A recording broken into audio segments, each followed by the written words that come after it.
समर्पित हो जाता है वो मुझे ही प्राप्त हो जाता है, वो कृष्ण में ही समा जाता है। मीरा भगवान श्री कृष्ण में ही समा गई, वो कृष्ण ही हो गई। मीरा नहीं बची, भगवान ही बचे, कृष्ण बचे।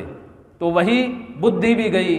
राजा की बेटी है, गलियों में नाचती है, राणा की पत्नी है, लोक लाज की चिंता नहीं है, क्योंकि मीरा है नहीं, वो तो नहीं है, वो शरीर जिंदा है, लेकिन जो अंदर का है वो तो सब कृष्णमय हो चुका है।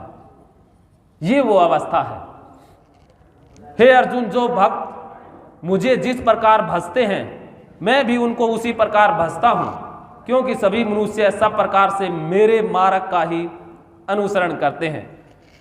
इस श्लोक में भी अद्भुत ज्ञान है कि जो मुझको जैसे भजते हैं, जो मुझे दुश्मन रूप में देखते हैं, मैं उनको दुश्मन नजर आता हूं। कंस ने मुझे मृत्यु रूप में देखा और मैं मृत्यु रूप में मिल गया। जो मुझे मित्र रूप में देखते हैं उनका मैं सखा हूं। मीरा को प्रेमी के रूप में उन्होंने खोजा या इन्होंने भजा तो उसी रूप में मिले। जिस इंसान ने जैसा भगवान को भजा, भगवान वैसा ही भजते हैं। अर्थात जैसा हम करेंगे वैसा ही होगा, यही इसका सार है। तो हमारे कर्मों को कोई दूसरा नहीं बदल सकता। ये सत्य है कि जैसे हमने कर्म कर दिए उसका फल तो हमें मिलेगा ही मिलेगा। अब उस फल को कोई रोक नहीं सकता, ये प्रकृति के नियम में है। भगवान भी फल देने के लिए मजबूर हैं। जहर सुकरात खाएंगे, बहुत ज्ञानी इंसान है सुकरात, सुकरात का नाम सुना है।